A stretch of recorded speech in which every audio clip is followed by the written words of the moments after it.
मारुति को जैसे ही बाली का नाम ज्ञात हुआ, मारुति तुरंत बाली से अपनी भूल की क्षमा मांगने लगे।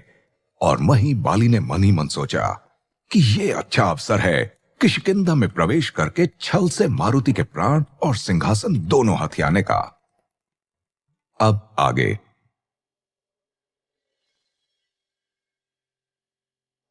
इधर बाली मन ही मन मारुति के विरुद्ध छल के विषय में सोच रहा था, परंतु मारुति को छल कपट का कहां ज्ञान था। इसलिए वे बाली के सीने से उतरकर कहते हैं, उठिए काकाश्री, आप हमें क्षमा कर दीजिए और अब सबसे पहले तो आप हमारे साथ महल चलिए। आपको देखकर हमारी माताश्री अति प्रसन्न होंगी। वहीं बाली ने मन ही मन सोचा, इस बालक में बल भले ही कितना भी हो, परंतु ये बाली के छल से कैसे बचेगा।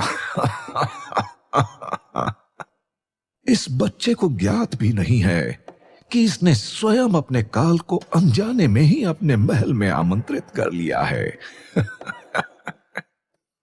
यह सोचते हुए बाली ने मारुति से कहा, अरे पुत्र मारुति, हम तो तुम्हें पहली बार देखकर ही समझ गए थे कि तुम ही इस नगर के युवराज हो और हम हमारे प्यारे भतीजे को कैसे परास्त होने देते। इसलिए तो हम तुमसे जानबूझकर हार गए। मारुति बाली की बात सुनकर प्रसन्नता से कहते हैं, अरे वाह काकाश्री, परंतु आपने हमें पहले क्यों नहीं बताया कि आप ही परम बलशाली योद्धा बाली हैं। हमने आपसे कितनी उद्दंडता से बात की, हमने आपको कितना कष्ट पहुंचाया, परंतु अब आप हमें अपने रथ में बैठाकर हमारे साथ महल चलेंगे। इतना कहकर मारुति बाली से लिपट जाते हैं और प्रसन्नता से हंसने लगते हैं। और मारुति सुरा को दूर खड़ा देखते हुए कहते हैं, अरे सुरा, अब भयभीत होने वाली कोई बात ही नहीं है। यही है हमारे काका बाली, जो हमें अपने रथ पर बैठाकर राजमहल ले चलेंगे। बाली भी झूठी हंसी के साथ कहता है, हाँ हाँ बच्चों, क्यों नहीं, चलो बैठो हमारे रथ पर और हम चलते हैं राजमहल। और हाँ मारुति, महल पहुंचकर हम बहुत सारी क्रीड़ाएं करेंगे। मारुति, सुरा और बाली तीनों रथ पर बैठते हैं और बाली रथ हाँकना आरंभ कर देता है। बाली का रथ इतनी तीव्रता से आगे बढ़ रहा था मानो हवा के वेग से बातें कर रहा हो। उसके रथ की तीव्रता के कारण उनके पीछे धूल का एक बड़ा बादल बनता जा रहा था और रास्ते में जहां से भी बाली का रथ गुजरता जा रहा था, उस मार्ग के सभी जीव जंतु अपने प्राण बचाते हुए भागने लगते और नदी किनारे चलते हुए उस रथ की तीव्रता के कारण जो कंपन उत्पन्न हो रहा है, उससे नदी का जल भी थरथराने लगा था। और रथ पर बैठे तीनों लोगों के मुख पर एक ही समय में अलग अलग भाव दिखाई दे रहे थे। मारुति अपने काका से मिलने के पश्चात बहुत प्रसन्न होकर रथ यात्रा का आनंद ले रहे थे। वहीं सुरा की हालत डर के मारे खराब हो रही थी और बाली तो क्रोध की आग में जल रहा था और दांत पीसकर आंखें लाल किए अपने रथ को हाँकता जा रहा था। वहीं कैलाश पर्वत पर यह दृश्य देखकर देवी पार्वती बड़ी चिंता से पूछती हैं, महादेव, ये तो अनर्थ होने जा रहा है। अभी तक बाली के कारण बस मारुति संकट में थे, परंतु अब मारुति स्वयं बाली को महल ले जा रहे हैं। अब तो पूरा किष्किंधा महल संकट में होगा। महादेव ने देवी पार्वती से हंसते हुए कहा, देवी, आप निश्चिंत रहिए, बाली के बल का जवाब मारुति अपनी बुद्धि से ही देंगे। मारुति का मन निर्मल गंगा के जल के समान है। ऊपर से वे छल कपट नहीं जानते, परंतु मारुति की सरलता ही मारुति का सबसे बड़ा शस्त्र सिद्ध होगा। और तो और महल में भी मारुति की लीला देखने योग्य होगी। माता पार्वती पूछती हैं, परंतु महादेव, हमारा एक और प्रश्न है आपसे। महादेव ने कहा, निसंकोच पूछिए देवी। माता पार्वती ने अब की बार और उत्सुकता से पूछा, महादेव, जब बाली को इतना दुर्लभ वरदान मिला था तो मारुति पर उसका असर क्यों नहीं हुआ और कैसे सफल रहे मारुति बाली को परास्त करने में? माता पार्वती के प्रश्न के उत्तर में महादेव ने पहले एक मृदु मुस्कान दी और कहा, देवी, बाली को मिले वरदान के अनुसार उससे युद्ध करने वाले का आधा बल उसका होगा। परंतु इस संसार में जिसने भी इस वरदान के विषय में सुना है और उसके पश्चात बाली से लड़ने आया है, उसने ही स्वयं को बाली के समक्ष दुर्बल पाया है, क्योंकि बाली के वरदान के विषय में जान लेने मात्र से ही योद्धा अथवा व्यक्ति विषय के मन में बाली को लेकर भय उत्पन्न हो जाता है और शेष कार्य तो बाली का बाहुबल स्वयं ही कर देता है। देवी पार्वती, जिस मारुति ने बाली को देखा ही पहली बार है, इसलिए ना तो उन्हें बाली के वरदान का विशेष पता है और ना ही बाली को मारुति के वास्तविक बल के विषय में ज्ञात है। इसीलिए न बाली की शक्तियों का मारुति पर प्रभाव पड़ा और न बाली उन्हें कोई क्षति पहुंचा पाया। माता पार्वती ने महादेव की व्याख्या सुनकर कहा, धन्य है मारुति का सरल स्वभाव। कितनी सरलता से अनजाने में मारुति ने बाली का इतना बड़ा वरदान विफल कर दिया। धन्य हो मारुति, आप धन्य हो। वहीं किष्किंधा के वन से होते हुए बाली का रथ अब राजमहल की ओर पहुंच रहा था और महल के द्वार पर पहुंचते ही द्वारपाल ने रथ रोककर कहा, महायोद्धा बाली, आप यहां प्रवेश नहीं कर सकते, क्योंकि बिना निमंत्रण आपका राजमहल में प्रवेश निषेध है। तभी रथ के भीतर से मारुति ने आवाज लगाई, अरे द्वारपाल जी, तनिक ऊपर मस्तक उठाकर देखिए, रथ में स्वयं हम भी विराजमान हैं। आप तुरंत द्वार खोलिए। द्वारपाल ने जैसे ही मारुति की ध्वनि सुनी तो वह हड़बड़ा कर कहने लगा, क्षमा करें युवराज मारुति, हमें ज्ञात नहीं था कि आप स्वयं महायोद्धा बाली को आमंत्रित करके लाए हैं और अथाह बल के स्वामी अति बलवान श्री बाली को किष्किंधा का ये द्वारपाल प्रणाम करता है। हम अपने इस स्वभाव के लिए क्षमा मांगते हैं आपसे। फिर वो द्वारपाल किष्किंधा के किले का विशाल गगनचुंबी द्वार खोलने का आदेश देता है। सैनिकों, द्वार खोल दो। उस द्वारपाल का आदेश पाते ही किले के ऊंचे दुर्ग पर खड़े प्रहरी ने जोर से बिगुल बजाया और किले के बड़े से द्वार को खोलने के लिए भीतर की ओर 2 हाथी बंधे हुए थे। बाहर से कुछ सैनिकों ने द्वार को धकेलना आरंभ किया और महावतों ने हाथियों को आगे बढ़ाया। बाली किष्किंधा के द्वार की शोभा और विशालता देखकर ईर्ष्या की अग्नि में जलता जा रहा था और मन में स्वयं से बोला, इस केसरी और इसके पुत्र को अपने मार्ग से हटाकर अति शीघ्र इस भव्य नगर के सिंहासन पर केवल हमारा स्वामित्व होगा, हमारा यानी बाली का। बाली ये सोचकर मन ही मन प्रसन्न हो रहा था और साथ ही साथ उसका रथ धीरे धीरे महल के प्रांगण में प्रवेश कर चुका था। बाली महल की शोभा देखकर अचंभित होता जा रहा था। बड़े बड़े स्तंभों पर बने केसरी महल का आंगन ही इतना विशाल था मानो युद्ध का मैदान हो। आंगन के चारों ओर ऊंची 4 दीवारी और उसके ऊपर शस्त्र सज्जित और सदैव सजग योद्धा, जिनके होते हुए कोई पालतू पक्षी भी भीतर प्रवेश नहीं कर सकता। अचानक मारुति ने कहा, बस बस बाली काका, रथ यहीं रोक दीजिए, यहां से हमें पैदल चलना है महल के भीतर। बाली, जो अपने मन में कोई षड्यंत्र रच रहा था, उसने रथ रोका और सब लोग रथ से नीचे उतर गए। सुरा ने मारुति से कहा, मारुति, अब हमें आज्ञा दो, हम जाकर मैया की डांट सुनते हैं उन मटकियों के लिए और तुम काका श्री को महल दिखाओ। सुरा के ऐसा बोलने के पश्चात दोनों मित्र गले मिलते हैं और यह देखकर बाली मन ही मन कहता है, जितनी मित्रता दिखानी है दिखा लो दुष्ट। हमारे पास इस सपोले को मारने की ऐसी युक्ति है कि तुम्हारी ये भेंट अंतिम भेंट सिद्ध होगी। इधर किष्किंधा के द्वार खुलने के समय हुई ध्वनि से महाराज केसरी भी महल के द्वार तक आ गए और जैसे ही उन्होंने मारुति के साथ बाली को देखा तो क्रोध से तमतमाने लगे और तीव्र ध्वनि में उन्होंने चिल्लाकर कहा, वहीं रुक जा दुष्ट, तेरा इतना दुस्साहस कि तू बिना बुलाए इस महल में प्रवेश करे। सैनिकों, बंदी बना लो इस दुष्ट को। महाराज केसरी का आदेश पाते ही सभी उपस्थित सैनिक अपने अपने शस्त्र लेकर बाली को घेर लेते हैं और अपने भाले की नोक बाली की ओर करके खड़े हो जाते हैं। तभी बाली हंसता हुआ महाराज केसरी के निकट जाकर कहता है, केसरी, क्या तुम भूल गए हमारी संधि? तुम्ही ने तो स्वयं कहा था कि जब तक हमें निमंत्रण ना मिले तब तक हम इस राजमहल में नहीं आ सकते।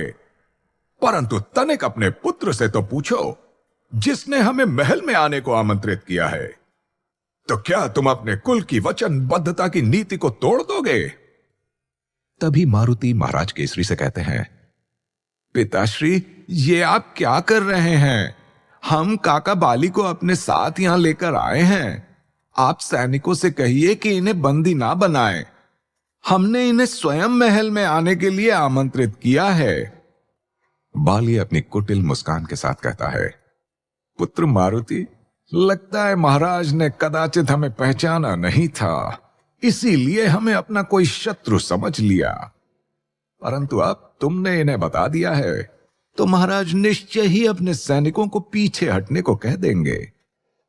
इतना कहकर बाली मारुति का हाथ पकड़ता है और कहता है, चलो राजकुमार, हमें अपना महल तो दिखाओ। मारुति भी प्रसन्नता से बाली का हाथ पकड़े महल के भीतर चले जाते हैं। महाराज केसरी बाली के इस षड्यंत्र को भांप चुके थे और मन में कहते हैं, पुत्र मारुति, ये आपने क्या कर दिया? हम जिस संकट से आपको और किष्किंधा को सुरक्षित करने की चेष्टा में थे, आप वही संकट स्वयं महल में ले आए। तभी माता अंजनी भी वहां आ जाती हैं और वे चीखने वाली ही होती हैं कि महाराज केसरी उनका हाथ पकड़ लेते हैं और बुदबुदाते हुए कहते हैं, देवी अंजनी, अब कोई भी प्रतिक्रिया दिखाने का कोई लाभ नहीं है। इस दुष्ट ने हमारे पुत्र को अपने षड्यंत्र में फंसा लिया है। माता अंजनी डर जाती हैं और कहती हैं, परंतु महाराज, हमने अभी अभी मारुति के साथ बाली को भी भीतर जाते देखा। हमारा पुत्र सुरक्षित तो रहेगा ना? कहीं बाली हमारे लाल को कोई क्षति न पहुंचा दे। महाराज केसरी देवी अंजनी की हिम्मत बढ़ाते हुए कहते हैं, महारानी, बाली हो या फिर चाहे कोई भी दुष्ट क्यों ना हो, हमारे समक्ष होकर हमारे पुत्र मारुति को तो छोड़िए, हमारे नगर के एक भी वासी को क्षति नहीं पहुंचा सकता। माता अंजनी और महाराज केसरी अपनी दुविधा में उलझे एक दूसरे को देख रहे थे और महाराज केसरी ने अपने सैनिकों से कहा, सैनिकों, शीघ्र अपने गुप्तचरों को किष्किंधा की सीमाओं की ओर भेजो और संज्ञान लो कि कहीं इस बाली के पीछे पीछे इसकी सेना तो नहीं आई है आक्रमण के लिए, और अगर कोई संदेह हो तो तुरंत हमें सूचित करो। तभी अचानक महल के भीतर से मारुति के चिल्लाने की ध्वनि सुनाई पड़ती है, माताश्री, माताश्री, माताश्री, शीघ्र आइए ना। मारुति की पुकार सुनकर माता अंजनी दौड़ती हुई महल के भीतर जाती हैं। एक ओर माता अंजनी और महाराज केसरी हड़बड़ाते हुए मारुति की तीव्र पुकार के पीछे पीछे भागने लगते हैं। वहीं दूसरी ओर मारुति बड़ी प्रसन्नता से बाली को महल में भीतर ले जाते हुए एक एक कर सारी चीजें दिखाते हुए जा रहे हैं और कह रहे हैं, काका श्री, ये देखिए, ये है हमारे महल की युद्धशाला, जहां पिताश्री हमें युद्ध कौशल सिखाते हैं। और पता है काका श्री, हमने एक बार चुपके से अस्तबल से घोड़े निकालकर घुड़सवारी भी की थी। बाली भी मारुति से जानबूझकर चिकनी चुपड़ी बातें कर रहा था और कहने लगा, अच्छा अच्छा, तो यहीं आपने सभी दांव पेच सीख कर हमें परास्त किया है।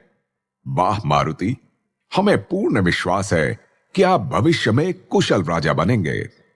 मारुति ने प्रसन्नता से कहा, आप सत्य कह रहे हैं बाली काका, क्या सच में हम राजा बनेंगे? परंतु काका, क्या करना होगा हमें राजा बनने के लिए? तभी माता अंजनी वहां आकर कहती हैं कि क्या हो गया था पुत्र? आप इतनी तीव्रता से हमें क्यों पुकार रहे थे? मारुति दौड़कर माता अंजनी के पास आते हैं और कहते हैं, माताश्री, माताश्री, देखिए हमारे साथ कौन आया है। माता अंजनी बाली की ओर देखकर दांत पीसते हुए झूठी मुस्कान के साथ कहती हैं, अरे मारुति, वीरवर बाली को आप महल लेकर आए हैं, और महाबली बाली, आपके महल आने के लिए तो हमें न्योता मिला ही था। तभी बाली ने हाथ जोड़कर कहा, किष्किंधा की महारानी देवी अंजनी को किष्किंधा के सेवक का प्रणाम है। माता अंजनी भी कहती हैं, नहीं नहीं वीरवर बाली, आप सेवक नहीं, इस परिवार का अंग हैं, परंतु आप अचानक यहां कैसे पधारे? तभी बाली ने मुख पर झूठी मुस्कान सजाते हुए कहा, हम यहां अचानक तेरे पुत्र के प्राण हरने आए हैं मूर्ख स्त्री। परंतु यह बात बाली केवल अपने अंतर मन में स्वयं से कह रहा था। तभी माता अंजनी पुनः पूछती हैं, आपने उत्तर नहीं दिया बाली? इस बार बाली हड़बड़ाते हुए बोला, वो क्या है ना कि हमें हमारे भतीजे मारुति से मिलने की उत्सुकता यहां खींच लाई, और मार्ग में हमें मारुति मिल गए और हम इनके साथ यहां राजमहल आ गए।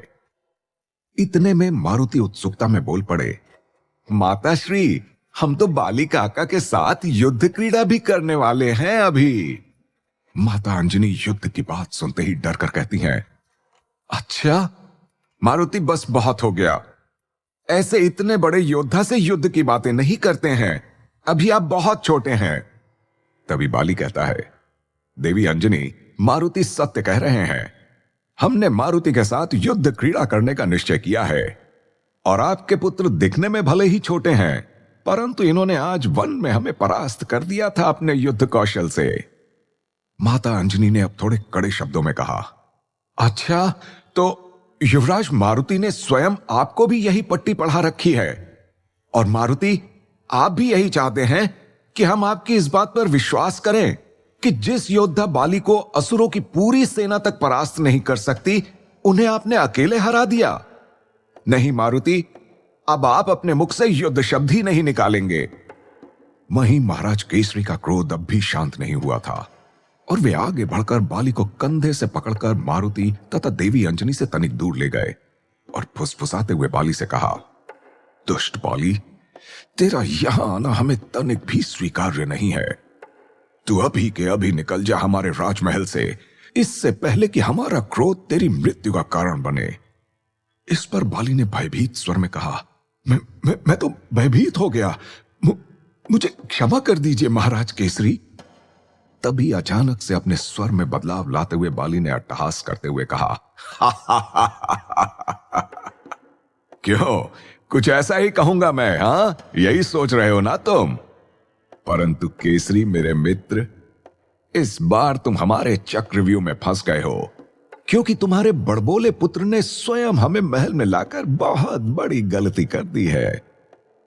वहीं बाली को अट्टहास करता देखकर मारुति कहते हैं, पिताश्री, ये क्या बात हुई? काका बाली को हम साथ में लेकर आए हैं, और आप इनके आते ही इन्हें अपनी ओर करने लगे। बाली बीच में ही कहने लगा, मारुति, ऐसी बात नहीं है। वास्तव में तुम्हारे पिताश्री हमसे न जाने क्यों क्रोधित हैं, और हमें महल से जाने के लिए कह रहे हैं। मारुति ये सुनकर थोड़े उदास मन से कहते हैं, पिताश्री, काका बाली अभी तो आए हैं, अभी आप उन्हें क्यों जाने के लिए कह रहे हैं? माताश्री, आप कहिए ना पिताश्री को, अभी हमने काका को पूरा महल भी नहीं दिखाया है। वहीं माता अंजनी महाराज केसरी से फुसफुसाते हुए कहती हैं, महाराज, अब क्या करेंगे हम? मारुति तो एकदम बाली में रम गए हैं, और उन्हें बाली की दुष्टता का बिल्कुल भी ज्ञान नहीं है। कैसे समझाएंगे हम मारुति को? महाराज केसरी धीमे स्वर में कहते हैं, देवी, हम एक बार चेष्टा करते हैं। इतना कहकर महाराज केसरी कहते हैं, पुत्र मारुति, काका बाली बस आपसे भेंट करने यहां आए थे, और वो उद्देश्य तो पूर्ण हो गया, इसीलिए अब बाली काका को यहां से जाना होगा। बाली महाराज और महारानी की यह व्यवस्था देखकर मन ही मन प्रसन्न हो रहा था। तभी मारुति बोले, नहीं पिताश्री, काकाश्री को एक दिन तो यहां रुकना ही होगा, नहीं तो हम आप तीनों से रुष्ट हो जाएंगे। इतना कहकर मारुति मुंह फुलाए भूमि पर बैठ गए। मारुति की बात सुनकर बाली ईर्ष्या और ऊपर से हंसते हुए मन में स्वयं से कहता है, हाँ हाँ हाँ, अवश्य पुत्र मारुति, अवश्य। क्योंकि अगर हम रात्रि में यहां रुकेंगे तभी तो हमें अवसर मिलेगा अपना षड्यंत्र पूर्ण करने का। मारुति पुनः कहते हैं, काका आप गुमसुम क्यों हैं? बोलिए ना, आपका भी मन है ना हमारे साथ समय व्यतीत करने का? बाली ने कहा, हां पुत्र, अवश्य। हम आपको रुष्ट कैसे कर सकते हैं? परंतु आप अपने माता पिता से पूछिए, उन्हें तो स्वीकार है ना हमारा यहां रुकना।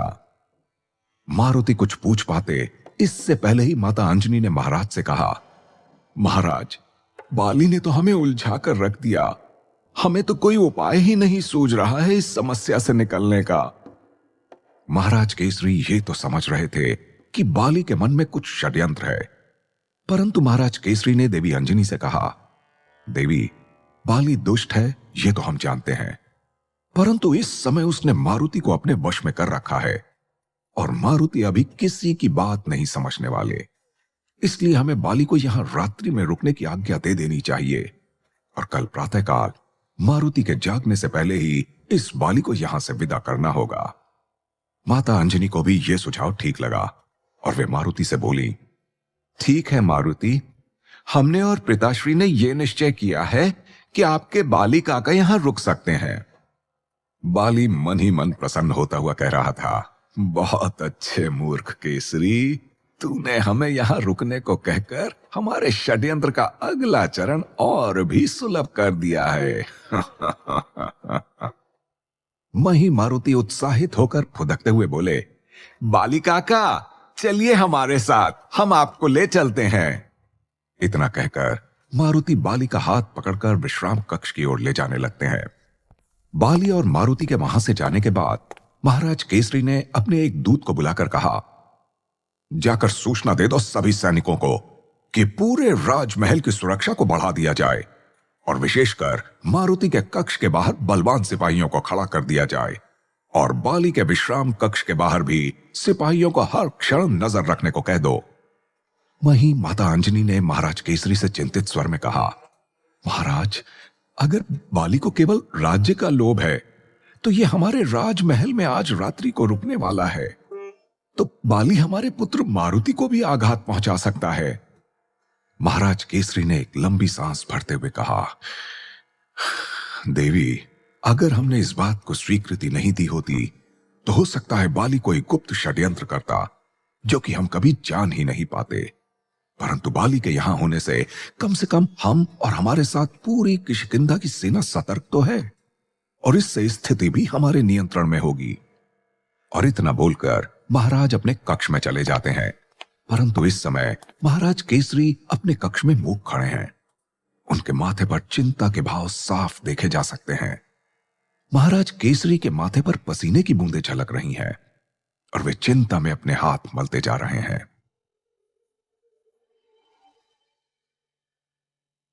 इधर राम घाट पर बैठे तुलसीदास जी महाबली हनुमान जी से पूछते हैं, हनुमान जी, महाराज केसरी के भय तथा चिंता का कारण पुत्रमोह ही था ना?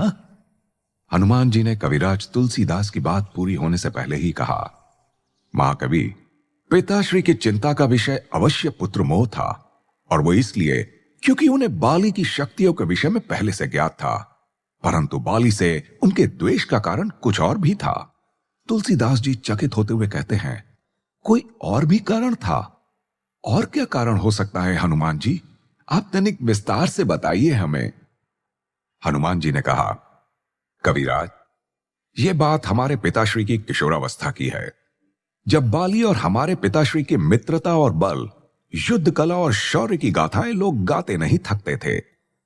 जब वे दोनों युद्धशाला में अपनी युद्ध कला का प्रदर्शन करते थे तो स्वयं बड़े बड़े योद्धा भी नतमस्तक होकर उनकी क्षमता और बल का चमत्कार देखते थे और उनकी युद्ध क्रीड़ा के समय पूरी किष्किंधा नगरी में कंपन होने लगता था। जब वे दोनों संगीत भवन में सुर छेड़ते तो स्वयं देवी सरस्वती उन्हें आशीर्वाद देती। जब वे रंगमंच पर नृत्य कला दिखाते तो मानो स्वयं महादेव के नटराज रूप के दर्शन हो जाते। उन दोनों के होते हुए किष्किंधा पर कोई विपदा आ ही नहीं सकती थी। परंतु धीरे धीरे बाली के मन में अपनी शक्तियों का अभिमान उपजने लगा और धीरे धीरे बाली भोग विलास के प्रति आकर्षित होने लगा। लेकिन स्थिति तब खराब हुई जब बाली नगर की स्त्रियों का शोषण करने लगा और एक दिन स्वयं पिताश्री ने ऐसा करते उन्हें देख लिया। तुलसीदास जी ने कहा, हनुमान जी, शक्ति और गुणवत्ता तो महाराज केसरी और बाली दोनों की एक समान ही थी, तो फिर बाली के स्वभाव में ऐसे परिवर्तन का कारण क्या था? हनुमान जी बोले, कविराज, बल की परिभाषा शारीरिक बल तो है ही, परंतु शारीरिक बल प्राप्त होने के पश्चात उसे नियंत्रित करने के लिए जो मानसिक बल की आवश्यकता होती है, वो किसी भी व्यक्ति को संपूर्ण रूप से बलवान बनाती है, जिसमें बाली पीछे रह गया और वहीं पिताश्री को किष्किंधा का राजा बनाया गया। तत्पश्चात बाली का क्या हुआ महाबली? तुलसीदास जी ने उत्सुकता से पूछा। हनुमान जी ने उत्तर दिया, तुलसीदास जी, जब पिताश्री को किष्किंधा का राजा घोषित किया गया तो बाली ने इसका विरोध किया और फिर बड़ा घमासान युद्ध हुआ महाराज और बाली के बीच, जिसमें बाली परास्त हुआ और उन्हें कहा गया कि जब तक उन्हें निमंत्रण ना दिया जाए वे केसरी महल नहीं आ सकते। तुलसीदास जी कहते हैं, हनुमान जी, आप हमें उस घमासान युद्ध के बारे में थोड़ा और बताइए, काहे कि हम बड़े उत्सुक हैं। जब तुलसीदास जी ने हनुमान जी से बाली और महाराज केसरी के युद्ध का परिणाम और विस्तार से बताने को कहा, तब हनुमान जी ने बताया, तुलसीदास जी, जितना हमने सुना था वो हम आपको बताते हैं। जब पिताश्री का राज्याभिषेक हुआ तो बाली दहाड़ता हुआ राजमहल आकर कहने लगा, इस राज सिंहासन पर हमारा अधिकार भी है। हम इस केसरी से कहीं भी किसी भी गुणवत्ता में कम नहीं है। न हमारी शक्ति कम है और ना ही ज्ञान, और ना ही हम युद्ध कौशल में पीछे हैं, और ना ही राजपाट चलाने के किसी भी क्षेत्र में केसरी हमसे अधिक श्रेष्ठ हैं। तो हमारे साथ ये भेदभाव क्यों? बाली के इस प्रश्न के उत्तर में महाराज केसरी ने उत्तर दिया, तेरे और हमारे बीच का फर्क केवल इतना है कि हम तेरी तरह भोग विलास में नहीं डूबे और हम अपनी प्रजा के विषय में सोचते हैं, ना कि भोले भाले और कमजोर नगरवासियों पर अत्याचार करके उनके घर की महिलाओं को तंग करते हैं। यह सुनकर बाली क्रोध में आकर कहता है, तो अगर तू साधु है तो इसमें हमारा क्या दोष है? भोग विलास तो वीरों का सम्मान होता है। हम यहां उपस्थित मंत्री जनों से अनुरोध करते हैं कि राज सिंहासन के लिए योग्यता सिद्ध करने के लिए हमें भी एक उचित अवसर दिया जाए, और हम केसरी को द्वंद्व युद्ध के लिए आमंत्रित करते हैं। अगर हम युद्ध में परास्त हो गए तो हमें आप सबका निर्णय मान्य होगा, परंतु अगर हमने केसरी को परास्त कर दिया तो राज्याभिषेक हमारा होगा, केसरी का नहीं। परंतु बाली का अहंकार ही उसकी पराजय का कारण बना और बाली को अपना सम्मान और राज सिंहासन दोनों हारकर वहां से जाना पड़ा। तुलसीदास जी कहते हैं, अच्छा, तो अब हम समझे महाराज केसरी और बाली के द्वेष का कारण। परंतु हनुमान जी, आगे क्या हुआ वो भी बताइए ना, काहे कि हम व्याकुल हुए जा रहे हैं बाली के षड्यंत्र के विषय में जानने के लिए। हनुमान जी ने आगे कहना प्रारंभ किया। मारुति बाली को उनके विश्राम कक्ष में ले जाकर कहते हैं, काका, आप अभी विश्राम कीजिए और हम आपसे कल प्रातः काल मिलेंगे। तब जाकर हम दोनों युद्ध अभ्यास भी करेंगे और आप हमें अपनी गदा का चमत्कार भी दिखाइएगा। मारुति की बात सुनकर बाली बड़ा प्रसन्न होता है और कहता है, ठीक है पुत्र, आप भी जाकर विश्राम करिए। वहीं बाली मन में स्वयं से कहता है, वैसे भी आज की रात्रि तुम्हारे जीवन में कभी नहीं आएगी, क्योंकि तुम्हारा जीवन ही नहीं रहेगा। वहीं बाली की मंशा से अनजान मारुति कहते हैं, ठीक है काका बाली, हम जा रहे हैं माता श्री के पास लड्डू खाने। भूख से हमारे पेट में गुड़गुड़ होने लगी है। मारुति तुरंत भागकर माता अंजनी के पास पहुंचे और कहते हैं, माता श्री, हमने काका श्री को विश्राम कक्ष दिखा दिया है। अब आप शीघ्रता से हमें हमारे मनपसंद लड्डू दिखा दीजिए और हम पेट पूजा होने के बाद जाएं अपने निद्रासन में। माता अंजनी चिंता व्यक्त करते हुए कहती हैं, मारुति, लड्डू तो आपके कक्ष में पहले ही रखवा दिए गए हैं, परंतु आप अपने कक्ष में तनिक सचेत रहिएगा, हमारा मन बहुत विचलित है आज। वहीं मारुति ने कहा, माता श्री, तो क्या आज आप हमें लोरी नहीं सुनाने वाली हैं? माता ने कहा, आप ऐसा क्यों कह रहे हैं पुत्र? चलिए, हम आपको अपने हाथ से खिलाएंगे भी और लोरी गाकर सुलाएंगे भी। इतना कहकर माता अंजनी मारुति को उनके कक्ष में ले गईं, उन्हें भरपेट भोजन कराकर अपनी गोद में लेकर सुला दिया। एक तरफ मारुति निश्चिंत होकर अपनी निद्रा में लीन थे, तो वहीं माता अंजनी को मारुति की चिंता सताई जा रही थी। वहीं दूसरी ओर विश्राम कक्ष में बाली प्रतीक्षा कर रहा था मध्यरात्रि होने का। कुछ और समय बीतने के बाद पूरी किष्किंधा नगरी जब नींद में थी, तो बाली अपने कक्ष में खड़े होकर अपना कवच पहन रहा था और क्रोध में उसकी आंखें लाल ज्वाला जैसी दहक रही थीं। बाली अपनी युद्ध पोशाक पहनकर अपनी गदा हाथ में लेकर अगले ही क्षण सीधा बढ़ चला मारुति के कक्ष की ओर। कुछ कदमों के पश्चात ही बाली मारुति के कक्ष के बाहर जा पहुंचा और द्वार पर खड़े सभी प्रहरियों को एक एक कर गदा के प्रहार से मूर्छित कर दिया तथा सीधे मारुति के कक्ष के अंदर चला गया और अपनी भयंकर गदा हाथ में लेकर गरजती हुई ध्वनि में बोला, आज हम अपने और सिंहासन के बीच की इस बाधा को यही समाप्त करते हैं। परंतु जैसे ही बाली ने गदा का प्रहार किया, तो वहां पलंग पर बस तकिए थे और वहीं मारुति अपने कक्ष की अलमारी के ऊपर से कहते हैं, बाली काका, ये आप क्या कर रहे हैं? बाली मारुति को देखकर क्रोध से कहता है, दुष्ट बालक, हम तो यहां तेरे प्राण लेने आए हैं, परंतु तू वहां क्या कर रहा है? मारुति ने कहा, काका बाली, माता श्री ने हमें सुलाते हुए आपके चरित्र और षड्यंत्र के विषय में सब कुछ बता दिया था और अब आपको बहुत परिश्रम करना होगा। ये बोलकर मारुति झट से अपनी गदा उठाकर कक्ष से बाहर की ओर भागने लग जाते हैं। वहीं बाली की राह में आए सभी प्रहरियों और सैनिकों को बाली एक एक कर गदा के प्रहार से मूर्छित करता चला जाता। वहीं कुछ ही क्षणों में बाली भी मारुति के पीछे भागते हुए महल के आंगन में पहुंच जाता है, परंतु भागते हुए बाली ने मारुति की पूंछ अपने पैरों से दबा ली और वहीं भागा दौड़ी में मारुति के हाथ से उनकी गदा दूर जा गिरी। मारुति ने तुरंत पलटकर गुलाटी लगाई और बाली के पैरों के बीच से होते हुए बाली के पीछे जाकर खड़े हो गए। वहीं बाली ने मारुति की पूंछ पर अब भी पैर रखा हुआ था और मारुति अपने हाथ से पकड़कर लगातार अपनी पूंछ खींच रहे थे, परंतु अपने प्रयास में असफल हो रहे थे। अचानक मारुति ने अपने शरीर का सारा जोर लगाकर अपनी पूंछ खींची और उनके मुंह से अकस्मात ही निकल गया, जय श्री राम। इस बार राम नाम के प्रभाव से मारुति के हाथों ने इतनी तीव्र ऊर्जा उत्पन्न की कि उनकी पूंछ एक झटके में बाली के पांवों के नीचे से निकल आई और बाली हवा में कलाबाजी खाकर धरती पर पेड़ से गिरते किसी फल की भांति आ गिरा। मारुति के जयघोष के साथ जब बाली भूमि पर गिरा, तो उसका प्रभाव इतना तीव्र था कि समस्त राक्षस जाति के सिंहासन डोल गए। इस मध्य रात्रि में किष्किंधा में रावण का एक गुप्तचर भी वानर रूप में वहीं उपस्थित था और यह चमत्कार देखकर वो सीधे आकाश मार्ग से लंका की सीमा पर पहुंच जाता है, जहां से प्रवेश करते हुए लंका की प्रहरी लंकिनी ने उसकी गर्दन से उसे पकड़कर पूछा, कौन है तू दुष्ट और कहां घुसा चला जा रहा है मेरी आज्ञा के बिना?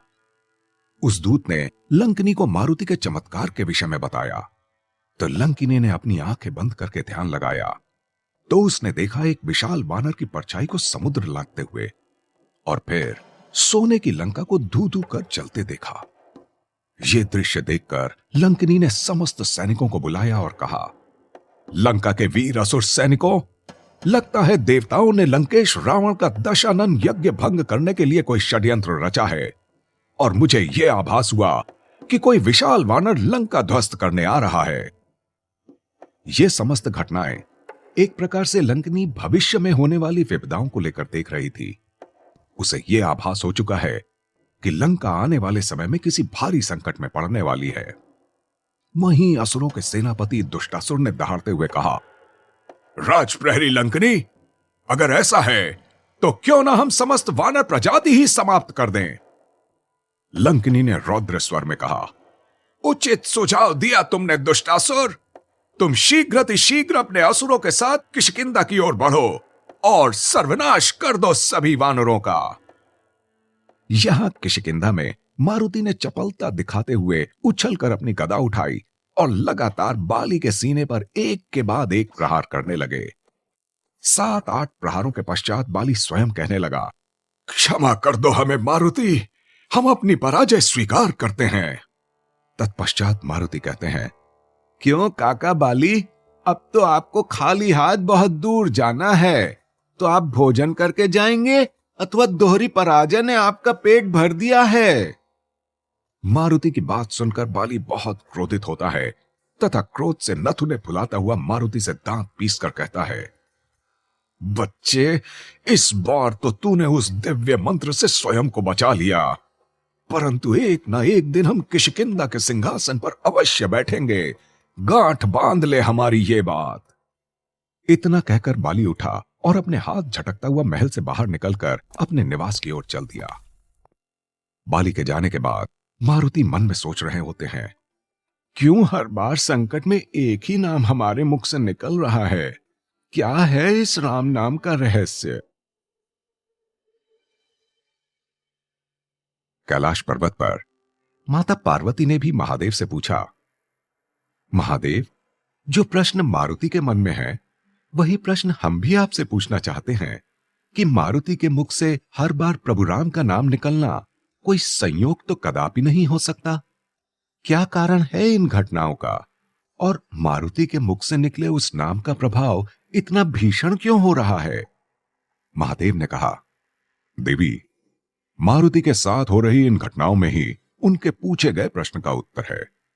उन्होंने पूछा था जामवन से कि क्या बिना आंतरिक भक्ति उत्पन्न हुए कोई व्यक्ति अपने आराध्य की निष्काम उपासना कर सकता है?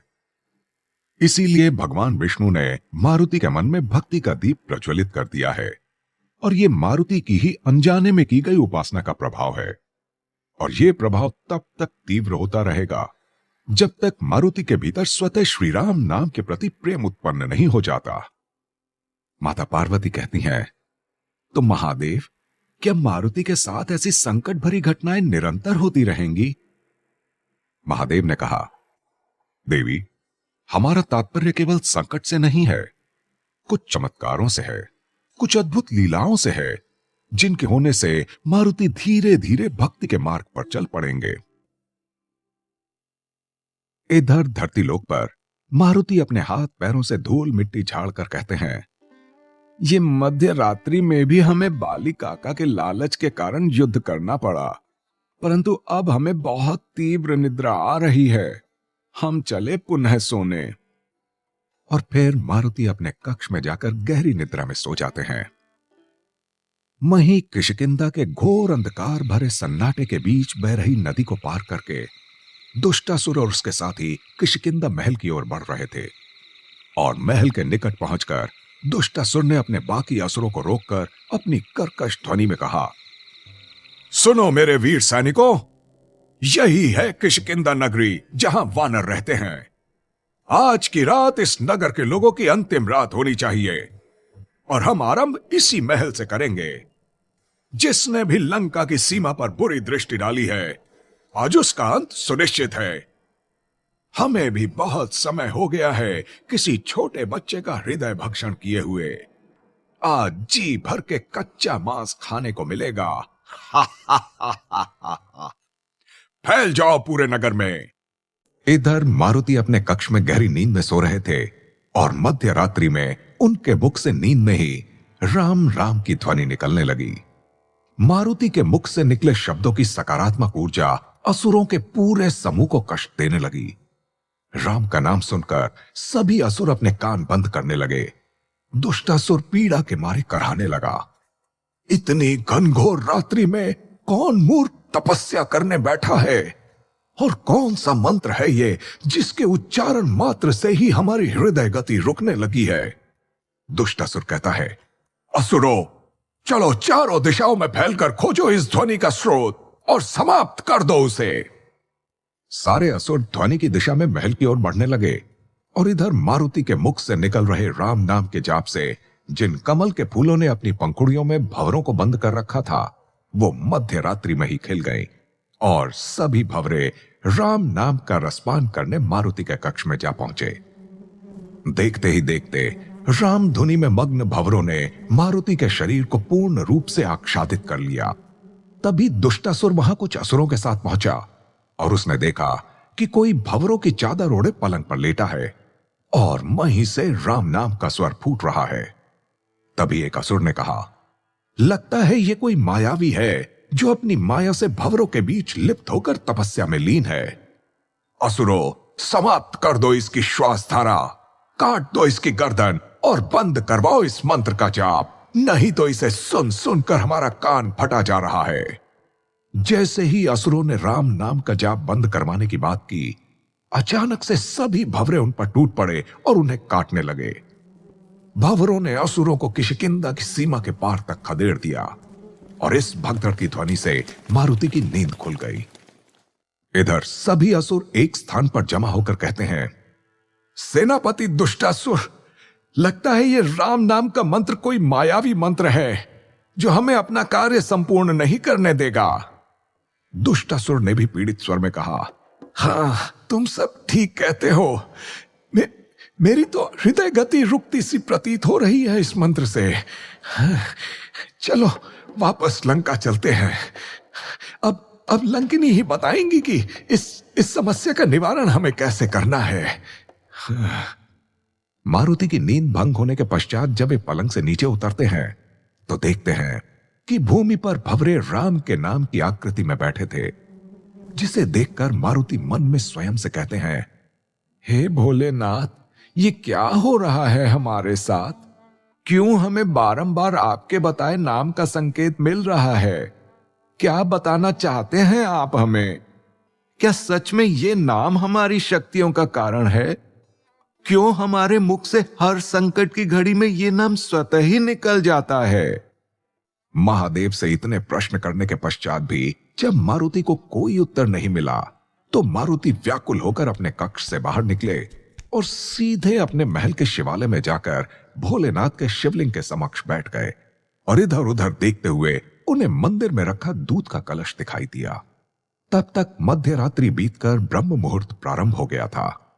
मारुति ने वो दूध का कलश उठाया और महादेव का ध्यान करते हुए कहने लगे, हे महादेव, हम इस कलश में उपस्थित दूध को शिवलिंग पर अर्पित करने जा रहे हैं और अगर इस दूध की धारा टूटने से पूर्व हमें कोई संकेत नहीं मिला तो हम ये मान लेंगे कि हमारे साथ जो भी हो रहा है वो सब एक संयोग मात्र है और भविष्य में हम कभी भी राम का नाम अपने मुख पर नहीं आने देंगे।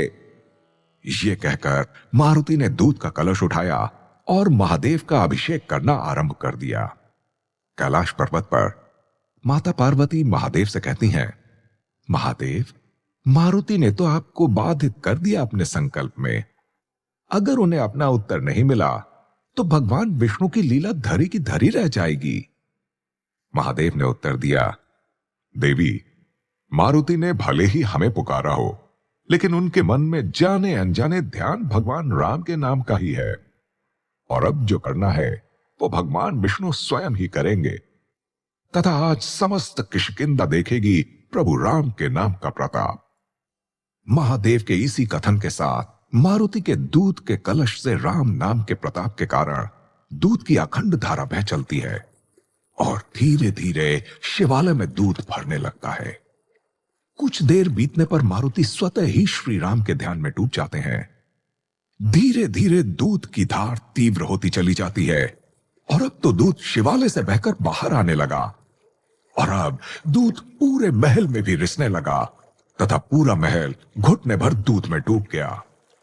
वहीं शिवलोक में गणेश जी भागते हुए माता पार्वती और महादेव के पास आते हैं और कहते हैं, माताश्री, पिताश्री, क्या आप दोनों ने देखा मारुति का चमत्कार?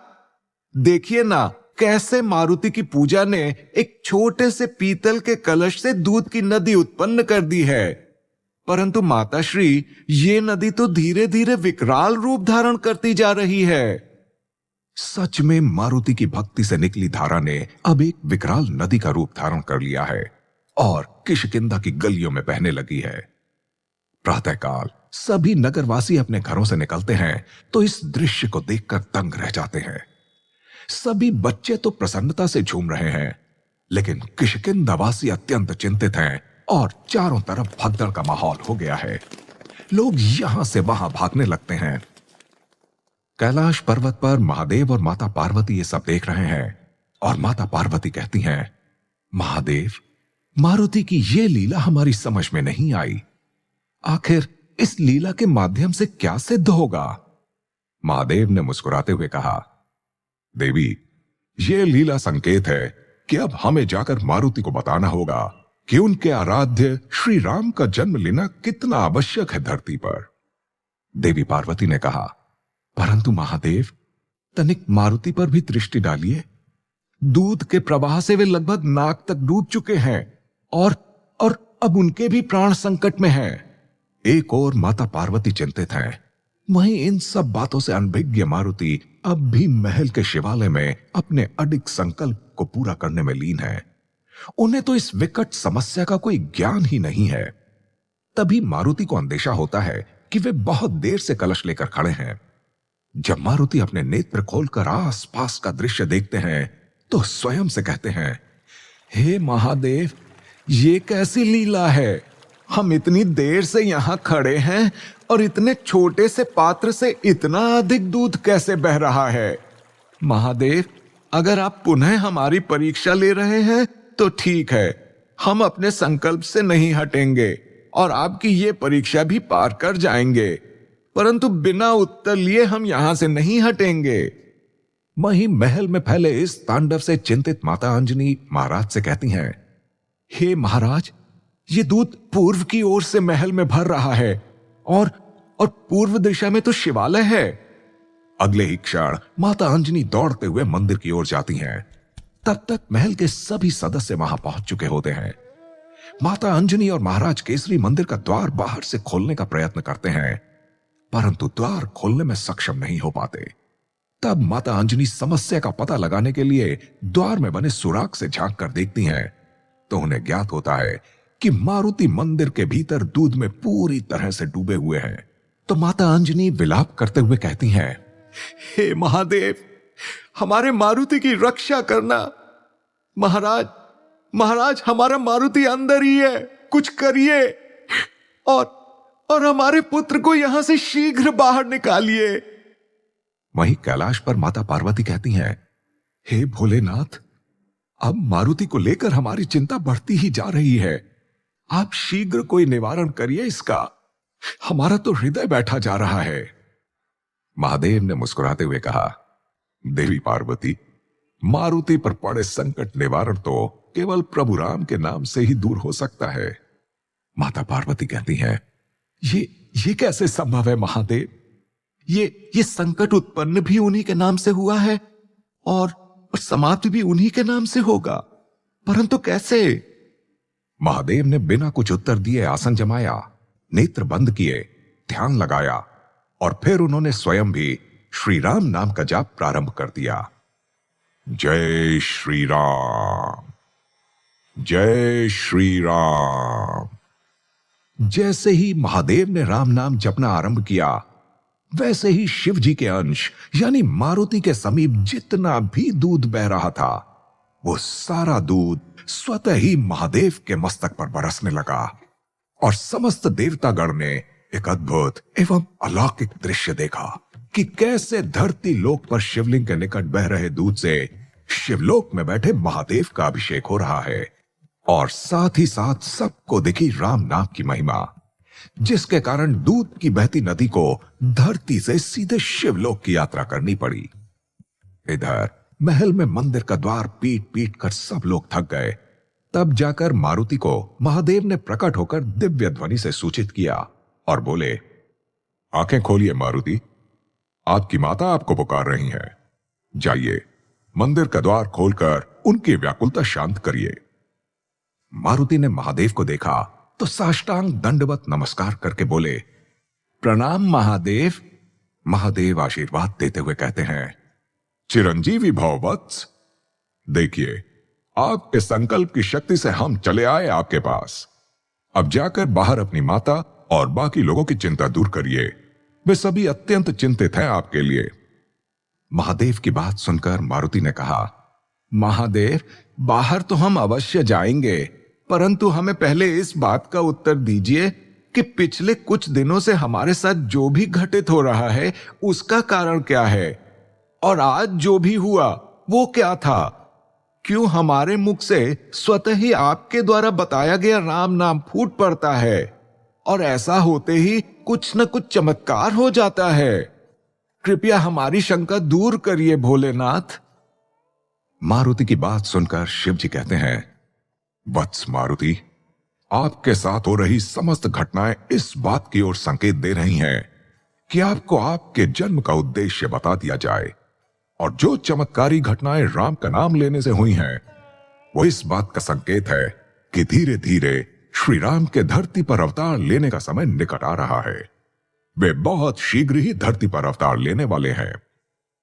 महादेव के मुख से यह बात सुनते ही मारुति के भीतर मानो भक्ति और स्नेह की लहर दौड़ गई, और वे भक्ति से भाव विभोर होकर कहते हैं, महादेव, क्या है हमारे जन्म का उद्देश्य, और क्या सच में प्रभु राम जन्म लेने वाले हैं? परंतु कब और कहां महादेव? महादेव ने मारुति से कहा, मारुति, इस संसार में यह प्रथम बार होने जा रहा है कि कोई भक्त अपने भगवान के जन्म का कारण बनेगा, और आपके इष्ट प्रभु राम के जन्म का कारण भी आपको ही बनना होगा। आपके कारण ही प्रभु श्री हरि विष्णु के अवतार का जन्म पृथ्वी पर संभव होगा।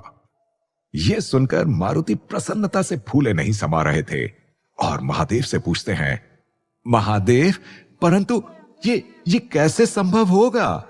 क्या करना होगा हमें, एवं कहां जाना होगा?